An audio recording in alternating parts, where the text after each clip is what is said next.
Bueno, el ejercicio 4 dice, se desea secar un alimento sólido con aire que ingresa a 64 grados, temperatura de bulbo húmedo 30 y a 6 metros por segundo.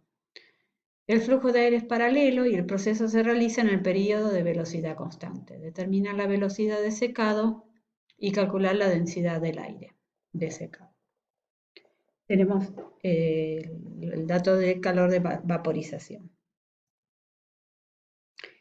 Entonces, el planteo es aire, entre paréntesis seco, recuerden siempre llega tiene algo de humedad, y aire también entre paréntesis húmedo, que sea más húmedo, ¿sí?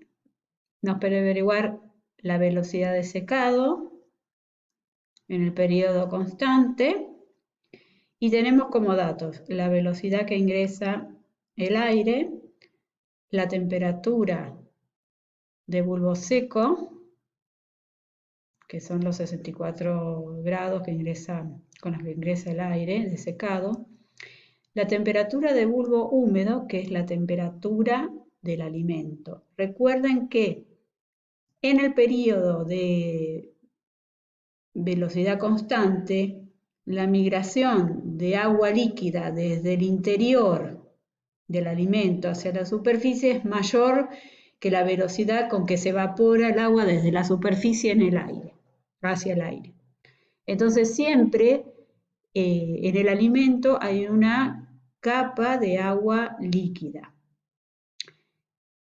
Esto nos hace acordar justamente al bulbo húmedo. Cuando se mide la temperatura con el bulbo húmedo, hay una capa de agua sobre el bulbo. O sea que el alimento se está comportando como el bulbo húmedo.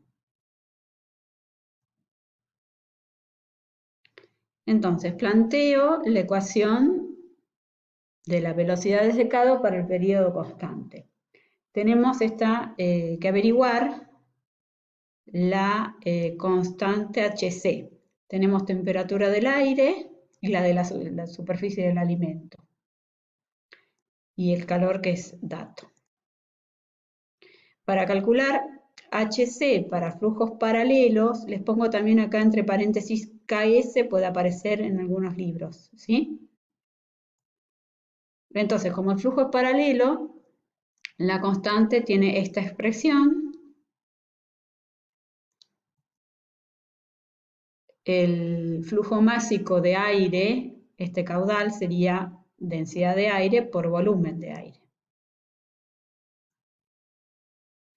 Entonces tengo que averiguar la densidad del aire. Para eso entonces vamos a la carta ciclométrica. Recuerda que tenemos dos datos, así que podemos ingresar a ella con esos dos datos, que son los dos datos de las temperaturas, bulbo seco y bulbo húmedo.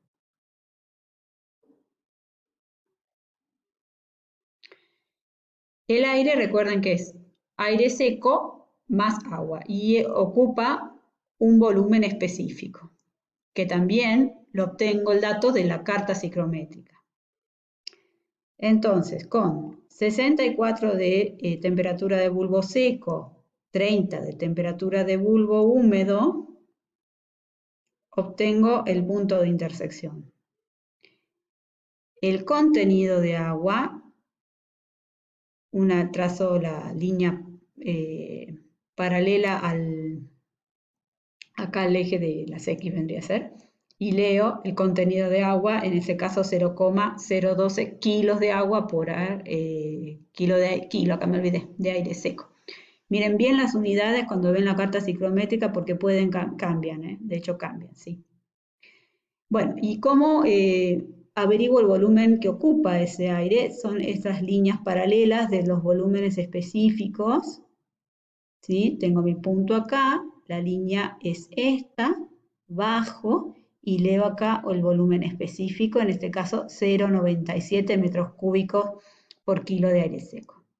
Entonces, con estos datos puedo calcular la densidad de aire, que es masa sobre un volumen específico, pero esa masa es aire y agua.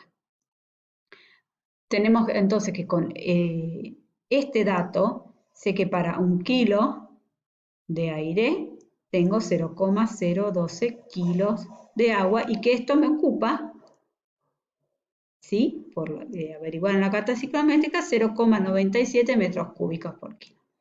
De esta manera obtengo la densidad del aire.